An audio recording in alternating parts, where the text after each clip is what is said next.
भाजपा के मंडल अध्यक्ष की करतूत आप देखिए क्या बोल रहे हैं।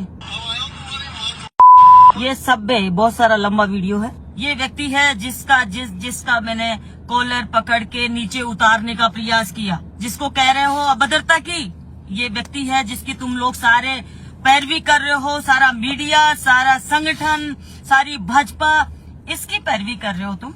ये संस्कार है तुम्हारी पार्टी के, जो किस तरीके से गाली गलौज कर रहा है, बोल रहा है इंदिरा के राज में मजे कर ली, ठेकेदारों से पैसा फोन करके चंदे वसूलने का काम करते हैं। ऐसे लोगों की आप बात कर रहे हो। और मैं उतारना इसलिए चाहती थी उसको, शराब पीने का पता चलता, खड़ा होने के बाद चलता। तुम लोग अभी नकार रहे हो।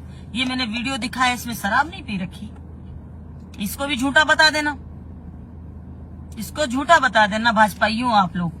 और सरकार से भी मैं यही कहना चाहूंगी, ये अधिकारियों ने रात को मेरा फोन नहीं हुआ, अब तक भी उनसे मेरी बात अब तक भी अधिकारियों से मेरी बात नहीं हुई है। मीडिया वाले ये नहीं बताना चाहते हैं, मीडिया वाले ये नहीं बताना चाहते हैं कि वहां आपका क्या रोल था, उस सर्किल के अंदर भाजपा का क्या रोल था। मीडिया वाले ये भी नहीं बताना चाहते कि उन्होंने पट्टिका तोड़ दी। मीडिया वाले ये भी नहीं बताना चाहते कि उन्होंने पुलिस ने पट्टिका अंदर क्यों रखी। मीडिया वाले ये भी नहीं बताना चाहते कि वो शराब पीकर पुलिस को गाली देकर गए हैं, तो पुलिस स्वीकार कर रही है इस बात को। मीडिया वाले ये भी नहीं बताना चाह रहे कि वहां एक भी अधिकारी कर्मचारी पूरी रात भर नहीं पहुंचा। मीडिया वाले ये भी नहीं बताना चाह रहे कि मैं लगातार मेरे सोशल मीडिया पे लाइव था, उसमें मैं फोन कर रही थी और मैं वहां कांस्टेबल जो खड़े थे, हेड कांस्टेबल और थानेदार, उनको मैं कह रही थी तुम्हारे सीआई को बुलाइए, तुम्हारे डिप्टी को बुलाइए, तुम्हारे एडिशनल एसपी को बुलाइए और एसडीएम को बुलाइए। मैं ईओ से बात कर, ईओ वहां था मौजूद, ईओ से मैं कह रही थी कि आपके उसको एसडीएम को बुलाइए। मीडिया चैनल को इनके प्रवक्ता बोलते हैं कि एसडीएम वही था, पूरा प्रशासन वही था। निकालिए कॉल डिटेल, लोकेशन निकलवा लीजिए। एसडीएम जयपुर था और एसडीएम जयपुर से गया या नहीं गया मुझे पता नहीं है। वहां लोग कह रहे थे आने वाले हैं, चाकसू पहुंचे, कोथुर पहुंचे, ये बोल रहे थे 2 से 3 बजे के लगभग तक। एसडीएम के क्वार्टर के वहां भी गए हम ढूंढने, चेयरमैन के हस्बैंड जोशी जी और हम और सारे सीनियर नेता मीटिंग करने के लिए उनसे कि आप आइए, यहाँ क्या हो रहा है आप देखिए, प्रशासन के लोग हो आप। एडिशनल एसपी और डिप्टी ने तो फोन ही रिसीव नहीं किया।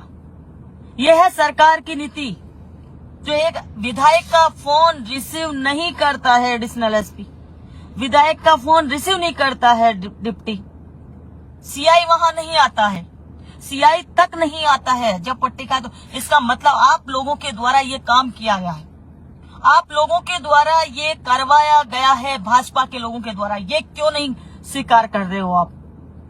मैं एडवांस नहीं थी वहां, मैं आगे होके छेड़खानी करने के लिए नहीं गई थी वहां पे। आगे होके ये लोग वहां उत्पात मचाए, उसके बाद मुझे 1 घंटे बाद किसी ने फोन किया, वहां सारे लोग इकट्ठे हुए। उसके बाद मैंने घर से सब अधिकारियों को फोन किया, मेरा कोई भी अधिकारी ने फोन नहीं उठाया। उसके बाद मैं वहां पहुंची हूं जब कांस्टेबल, पुलिस, थानेदार, कुछ लोग ये कह रहे थे कि साहब ऐसे ऐसे हुआ, उनको दबाया जा रहा है, उनको ये धमकी दी जा रही है कि तुम्हारा नुकसान कर देंगे। तुमने ऐसा क्यों बोला, तुमने सच्चाई क्यों बताई? और उसके बाद मैं कह रही हूँ कांस्टेबलों को, पुलिस को कह रही हूँ, गाड़ियां इधर उधर जो जा रही है, जिनका कोई 12 बजे गाड़ियां इधर उधर क्यों जा रही है, क्यों वो सर्किल के चारों तरफ का चक्कर काट रहे हैं शराब पीकर? मैं बोल रही हूँ इनको पूछ लीजिए, आप रोककर पूछ लीजिए कौन लोग हैं। लेकिन कांस्टेबलों ने, हेड कांस्टेबलों ने, किसी ने उनको ये नहीं पूछा कि क्यों। हमको वो यही बोलते रहे, हमको ऊपर से आदेश है कि आपकी पट्टिका नहीं लगने देंगे। पट्टिका नहीं लगने देने का कोई इशू नहीं है, इशू था बाबा साहब से नफरत करने का, इशू था आज अंबेडकर जयंती नहीं मने, व्यवधान डालने का इशू था।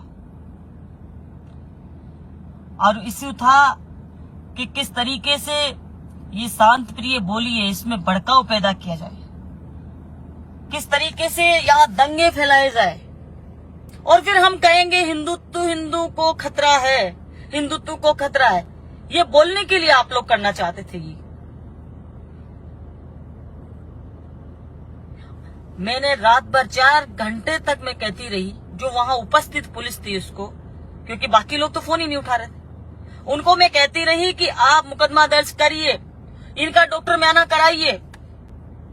डॉक्टर म्याना नहीं करा रहे, उनको पकड़ नहीं रहे, पुलिस उनको भगा रही है जानबूझ के। उसके भी वीडियो मेरे पास है और अलग और वीडियो है। अभी तो बहुत सारे वीडियो हैं जिनको आप किस किस का जवाब दे पाओगे, मेरे को किसी का भी जवाब नहीं दे पाओगे। सरकार इतनी तानाशाही कर रही है, सरकार जितनी तानाशाही कर रही है, ठीक है तानाशाही करिए, विपक्ष का काम है विपक्ष में बोलने का, और आपको सुना नहीं जाता। आपको लगता है कि विपक्ष को खत्म कर दिया जाए, विपक्ष को मार दिया जाए, विपक्ष को बोलती बंद कर दी जाए। मेरे यहाँ जासूस लगाते हो, मेरे सुरक्षा को हटाकर दूसरे जासूस आप लोग भेज रहे हो। जब मेरे पास आप सुरक्षा व्यवस्था नहीं करवा रहे, मेरे पास जासूस आप लोग भेज रहे हो, अपने हिसाब से आप मेरे पास गनमैन भेज रहे हो, तो मैं क्या करूंगी? मेरे जनता, मेरे कार्यकर्ता और मेरे लोग मेरी मदद करेंगे।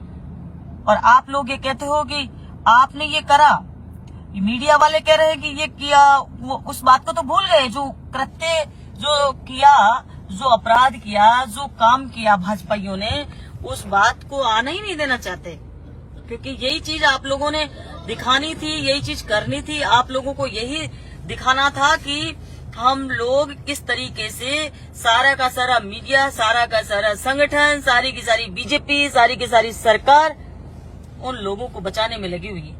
इससे साफ जाहिर होता है कि अंबेडकर के विरोधियों का असली चेहरा सामने आ गया है।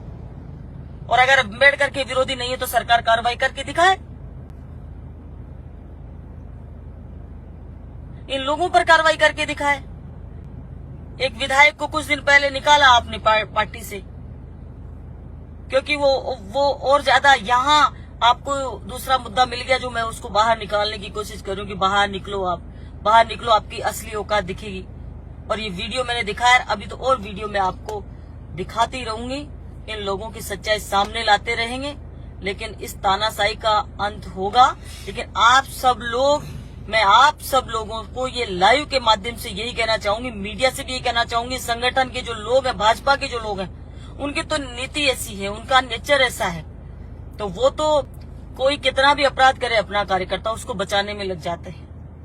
आरएसएस और भाजपा की नीति अंबेडकर विरोधी है, और वो दिखा दी इन लोगों ने। आप सबको लाइव में जुड़ने के लिए बहुत बहुत धन्यवाद। थोड़ा सा मैं रुक के और ये लाइव मैंने आपको दिया है क्योंकि थोड़ा टाइम से, और बहुत कुछ चीजें और भी हैं, वो हम बात करेंगे अगली बार और सामने आती रहेगी, क्योंकि आज जो सोशल मीडिया का जमाना है तो धीरे धीरे सब चीजें सामने आती रहेगी। किस तरीके से तानाशाही सरकार कर रही है और कहां तक ये गिर सकते हैं, ये भी आप लोगों को पता चलेगा।